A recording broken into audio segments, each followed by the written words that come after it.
sir অধ্যক্ষ মহোদয় আপনাক ধন্যবাদ জানাইছো আজি অসম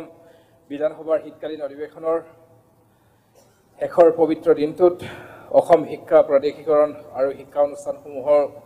পুনৰ সংগঠনিক বিধায়কখনৰ ধন্যবাদ সূচক প্ৰস্তাৱ দিবৰ বাবে অনুমতি দিয়াৰ বাবে ধন্যবাদ জ্ঞাপন কৰিছো প্ৰথমে মই মাননীয় মুখ্যমন্ত্ৰী ডাঙৰীয়া আৰু অসমৰ শিক্ষামন্ত্ৰী ডক্টৰ ৰমেশ পেগু ডাঙৰীয়াক ধন্যবাদ জ্ঞাপন কৰিছো যে এই প্ৰাধিকৰণ ব্যৱস্থাটোই বহুদিনীয়া এটা আমাৰ সমস্যা সমাধানৰ বাট মুকলি কৰি দিলে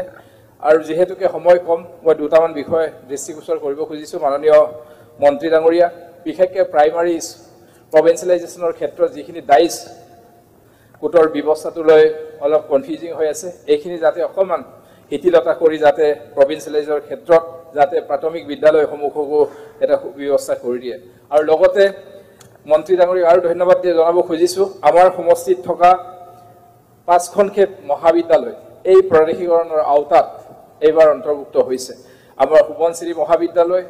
United degree college north bank college ৰেগাম সুবনশ্ৰী আৰু খেৰকটা মহাবিদ্যালয়খনো এইবাৰ এই প্ৰাধিকৰণৰ আওতাত সোমাইছে তাৰ বাবে ধন্যবাদ জ্ঞাপন কৰিছো কিন্তু আমাৰ এই বিদ্যালয়সমূহত যে আমাৰ 2010 চনৰ যিখিনি নিযুক্তি বৰ্ষ হিচাপে নিৰ্ধাৰিত কৰাৰ বাবে আমাৰ কেবাখনো কলেজত আমাৰ কিছুমান যিখিনি শিক্ষকতা কৰি থকা এই আওতাত অহা নাই গতিকে আমি 2010 চনৰ বিষয়টো যাতে অকণমান মানৱীয়তাৰ ক্ষেত্ৰত আপোনালোকে বিবেচনা কৰিব বুলি আমি অনুৰোধ ৰাখিছো বিহেতুকে আপোনালোকে জানে যে কেৰকটা মহাবিদ্যালয় 1997 চনতে প্ৰতিষ্ঠিত মহাবিদ্যালয় ভিতৰুৱা অঞ্চল আৰু তাত এই ৰাতিপুৱা আমাক অধ্যক্ষ ডাঙৰীয়াই জনাইছে যে কলেজখনৰ 36 জন শিক্ষকৰ ভিতৰতেই আমাৰ মাত্ৰ 3 জন এইবাৰ প্ৰাধিকৰণৰ আওতাত আহিছে আৰু বাকি 33 গৰাকী আমাৰ এই আওতাত থকা নাই যেহেতুকে আমাৰ এই ভিতৰুৱা অঞ্চলৰ মহাবিদ্যালয় বিদ্যালয়সমূহত প্ৰাধিকৰণৰ দীঘলীয়া বাটত যে বিভিন্ন সময়ত প্ৰতিযোগিতামূলক পৰীক্ষাসমূহত পৰীক্ষা দি পিনি বিভিন্ন শিক্ষকসকলে আমাৰ বিভিন্ন ঠাইলৈ গুচি যায় যাৰ বাবে আকৌ পুনৰ ব্যৱস্থাৰ বাবে